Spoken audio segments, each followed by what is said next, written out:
پھر ہمارا عمل اور کفار کا عمل برابر ہے، وہ بھی کھانے سے ان کا مقصد لذت کام و دہن ہے، ہمارا مقصد بھی لذت کام و دہن ہے۔ اگر ہم اپنی نیت ٹھیک کریں اور تھوڑے بہت آداب کی رعایت کریں تو اس سے ہماری زبان کو چٹخارے بھی ملیں گے، لذت بھی ملے گی، راحت بھی ملے گی اور لطف بھی ہوگا، پیٹ بھی بھرے گا، اور ساتھ ساتھ یہی عمل جنت میں لے جانے کا ذریعہ بھی بنے گا، اللہ کی رضا کا ذریعہ بھی بنے گا۔ تو اب ہم لوگ آداب کی رعایت کے بغیر، نیت ٹھیک کیے بغیر جب کھانا کھاتے ہیں تو صرف پیٹ بھرتا ہے، بڑے اجر سے محروم ہو جاتے ہیں۔ ہمارا عمل یہاں تک کفار کے عمل کے برابر ہے، ہم اور وہ برابر ہیں، ہماری نیت میں کوئی ہمارے عمل میں فرق نہیں آتا، جبکہ مسلمان کا ہر عمل، ہر قدم کفار سے ممتاز ہونا چاہیے۔ نبی کریم صلی اللہ علیہ وسلم نے پوری زندگی کے آداب بتائے۔ آپ نے فرمایا انما انا لکم بمنزلۃ الوالد لولدہ، میں تمہارے لیے ایسے ہوں جیسے باپ اپنے بچوں کے لیے ہوتا ہے، تو میں تمہیں اپنا بچہ سمجھ کر تمہیں چھوٹے چھوٹے آداب بھی بتاتا ہوں۔ بڑی باتیں بھی حضور نے بتائیں، چھوٹی چھوٹی باتیں بھی حضور نے بتائیں۔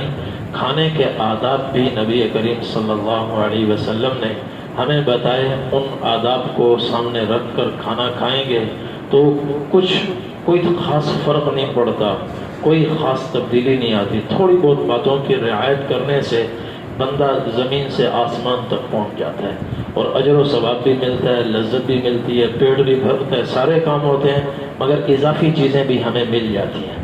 حضرت عمر بن ابی سلمہ رضی اللہ عنہ چھوٹے سے بچے تھے، ام سلمہ رضی اللہ عنہا کے بیٹے تھے، حضور صلی اللہ علیہ وسلم کی پرورش میں تھے۔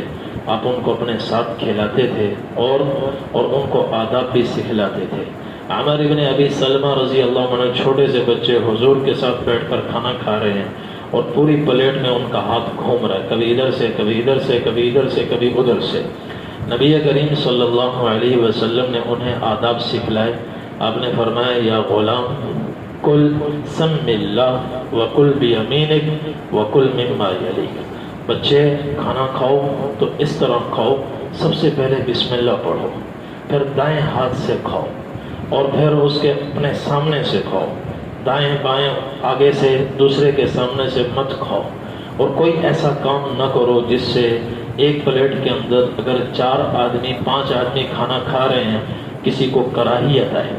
بعضوں کی کراہیت کی مثال، بعضوں کی عادت ہوتی، حضور صلی اللہ علیہ وسلم جب کھانا کھاتے تھے حدیث شریف میں آپ کی 3 انگلیاں چلتی تھیں، 3 انگلیوں کا استعمال ہوتا تھا، تو 3 سے ضرورت پوری ہو جاتی ہے، بقدر ضرورت ہاتھ اور لقمہ پکڑ کر ہم سالن میں ڈبوئیں، اور بعضوں کی عادت ہے بہت پورا ہاتھ اندر ڈال دیتے ہیں، اور بعض ایسے ان کے ہاتھ جب اندر جاتا ہے پھر اس کو منہ میں ڈالتے ہیں، تو اب ہاتھ کے ساتھ جو سالن لگا ہوتا ہے اس کو اسی پلیٹ کے اندر یوں کرتے ہیں۔ اس سے دوسرے کو شدید نفرت ہوتی ہے، وہ بیچارہ بھوکا ہی اٹھ جاتا ہے، اس سے کھانا نہیں کھایا جاتا۔ یہ باتیں آج سمجھنے کی ہیں، اگر آپ دورہ حدیث سے فارغ ہو کر چلے گئے تو پھر نہ آپ سنو گے نہ کوئی آپ کو سنائے گا، نہ کوئی نہیں، اور ساری زندگی لوگ دیکھتے رہیں گے، نفرت کرتے رہیں گے، مگر کوئی آپ کو کہے گا نہیں، اور آپ پریشان ہو گئے، یار کل تو اس نے میرے ساتھ بیٹھ کے کھانا کھایا تھا، آج کیوں بھاگ رہا ہے؟ بات ہو رہی ہے بھائی، وہ اگلا پوچھ رہا ہے بھائی کون ہوگا دعوت میں، تو فلاں بھی نہیں فلاں ہے تو میں نہیں آؤں گا۔ کیوں؟ بتا نہیں سکتا، چونکہ بتائے گا تو لڑائی ہوگی، بتائے گا تو جنگ ہوگی۔ بچپن میں کھانا سیکھا نہیں، اور اب ایسے طریقے سے کھا رہا ہے، لوگوں کو نفرت ہو رہی ہے، کراہیت ہو رہی ہے، تو اب پورا ہاتھ ڈالنا یہ بری بات ہے۔ 3 انگلیوں کا استعمال ہو، بسم اللہ پڑھ کر کھانا کھائیں، آداب کی رعایت کے ساتھ کھائیں، دائیں ہاتھ سے کھائیں، اپنے سامنے سے کھائیں، اور ایثار کے جذبے کے ساتھ کھائیں۔ کوشش کریں کہ بھئی میرے ساتھ جو ساتھی، ہر ساتھی کی یہ نیت ہو کہ ایک ہی بوٹی ہے یار وہ کھا لے، کوئی مسئلہ نہیں، اللہ اور دے گا۔ آج یہ قربانیوں کا زمانہ ہے، قربانیوں کا زمانہ ہے، کاشتکار کو جا کر دیکھو، زمین میں ایک وقت ہوتا ہے ہل چلاتا ہے، محنت کرتا ہے، وہ پہلے دن ہی سوچنے لگے میں ہل چلا رہا ہوں، میں محنت کر رہا ہوں، مجھے کیا فائدہ، مجھے کتنے نفلوں کا ثواب، نہیں فائدہ ہوگا آگے جا کر ہوگا، ابھی محنت کا زمانہ ہے، ابھی محنت کا زمانہ ہے، ایک وقت آئے گا یہ بڑا تناور درخت کھڑا ہوگا اور اس پہ بے حد و حساب پھل لگے ہوئے ہوں گے، وہ زمانہ ہوگا وصولی کا۔ تو آج آپ کا زمانہ محنت کا زمانہ ہے، قربانیوں کا زمانہ ہے۔ ایک پلیٹ میں 4 ہیں، 4 بوٹیاں ہیں، تو ایک ایک کر کے کھا لیں اور چھوٹی بڑی کا زیادہ فرق نہ کریں، کوشش کریں میرا ساتھی مجھ سے اچھا کھا لے، ہر ایک ایثار کے جذبے کے ساتھ کھائے۔ صحابہ کرام میں ایثار تھا۔ ایک میدان کارزار میں زخمی پڑے ہوئے ہیں، پانی پلانے والا آ رہا ہے، وہ پانی مانگ رہے ہیں، بھائی مجھے پانی چاہیے، وہ پانی قریب آتا ہے، اگلا کہتا ہے پانی، وہ کہتا ہے بھی پہلے اس کو دو، وہ اس کے پاس پہنچتا ہے، وہ اگلا کہتا ہے پانی، وہ کہتا ہے پہلے اس کو دو، مجھے نہیں چاہیے، پہلے اس کو دو، اور یوں چلتا جاتا ہے۔ تو آگے پہنچتے ہیں تو وہ مر چکا ہوتا ہے، شہید ہو چکا ہوتا ہے، اور لوٹ کر پیچھے آتے ہیں تو یہ بھی پیاس سے شہید ہو چکے ہوتے ہیں۔ ایسی قربانی صحابہ کرام میں تھی۔ اور حضور صلی اللہ علیہ وسلم کی ایک سنت ہے، ما عاد رسول اللہ صلی اللہ علیہ وسلم طعاما قط ان اشتہا اکلہ وان لم یشتہی ترکہ، کہ حضور پاک صلی اللہ علیہ وسلم نے اپنی پوری 63 سالہ زندگی میں ایک مرتبہ بھی 63 سالہ زندگی میں ایک مرتبہ بھی کھانے میں کوئی عیب نہیں نکالا۔ نمک کم ہے، پکا ہوا صحیح نہیں ہے، پانی کچا ہے، مسالہ نہیں بھونا گیا، کبھی کوئی عیب نہیں نکالا۔ پسند آیا کھایا، پسند نہیں آیا اپنے ہاتھ کھینچ لیا، مگر حرف شکایت اب زبان پر نہیں لائے۔ یہ بھی کھانے کا ایک ادب ہے، کھانے کا ادب ہے۔ آج سے طے کر لو عیب نہیں نکالنا، پسند آئے کھاؤ، نہیں آئے خاموشی سے اٹھ جاؤ، اور اللہ نے پیسے دیے ہیں تو جا کے باہر سے کھاؤ، کہیں اور سے کھا لو، اپنا پکا لو، نہیں پیسے دیے پھر صبر کرو، پھر صبر کرو، یہ صبر کا بھی زمانہ ہے۔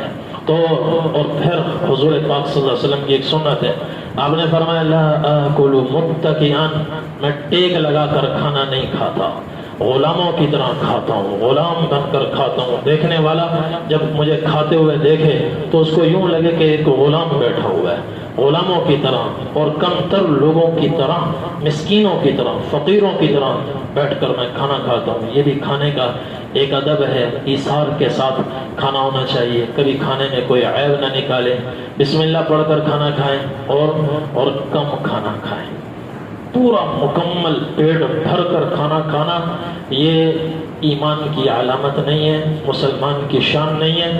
آپ نے فرمایا المؤمن یأکل فی معن واحد والکافر یأکل فی 7 امعاء، مومن جتنا کھاتا ہے کافر اس کے مقابلے میں 7 گنا زیادہ کھاتا ہے، 7 گنا۔ مومن کافر کے مقابلے میں 7 گنا کم کھاتا ہے، ایک آنت میں کھاتا ہے، کافر 7 آنتوں میں کھاتے ہیں۔ اور آج ہم لوگ کفار سے بھی زیادہ کھاتے ہیں، ہر کھانے کو گویا زندگی کا آخری کھانا سمجھ کے کھاتے ہیں۔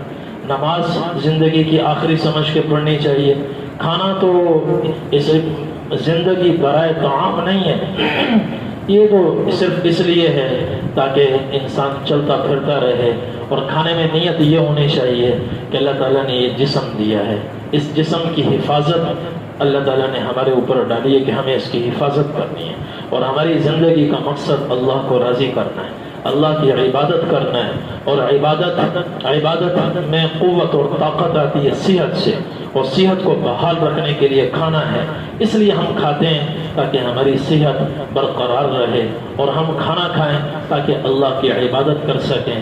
ایک حدیث میں ہے حضور پاک صلی اللہ علیہ وسلم نے فرمایا بحسب ابن آدم اکلات یقمن صلبہ، انسان کے لیے بس اتنے چند لقمے کافی ہیں کہ اس کی کمر سیدھی ہو جائے، بس اتنے چند لقمے کافی ہیں اس کی کمر سیدھی ہو جائے۔ فَإِن كَانَ لَا مَحَالَةَ فَثُلُثٌ شَرَابٌ وَثُلُثٌ طَعَامٌ وَثُلُثٌ لِنَفَسِهِ، اور اگر زیادہ ہی کھانا ہو تو اپنے معدے کے 3 حصے کرو، ایک حصہ کھانے کے لیے، ایک حصہ پینے کے لیے، اور ایک حصہ بسہولت سانس لینے کے لیے۔ زیادہ کھانا اچھا نہیں ہے، پھر ایک حدیث میں حضور پاک صلی اللہ علیہ وسلم نے ایک آدمی کو دیکھا کہ وہ ڈکار رہا تھا. آپ نے فرمایا اکثر من جشائک، ڈکار کم لو، فإن أطول الناس جوعا اکثرهم شبعا.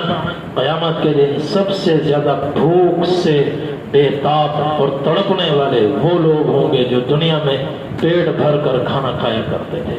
تو اس لیے ان آداب کی رعایت کے ساتھ اب کھانا کھائیں، بسم اللہ پڑھ کر دائیں ہاتھ سے آگے سے تھوڑا کھائیں، ساتھی اور ایثار کے جذبے کے ساتھ کھانا کھائیں، اور سہارا لگا کر کھانا نہ کھائیں اور اس نیت کے ساتھ جو میں نے پہلے بتائی. تو یہ کھانا بھی عبادت بن جائے گا. جیسے نماز پر اجر ہے، ایسے کھانے پر بھی اللہ تبارک و تعالی اجر و ثواب عطا فرمائیں گے. اللہ راضی ہوں گے، جنت عطا فرمائیں گے. چلیں کھانا شروع فرمائیں.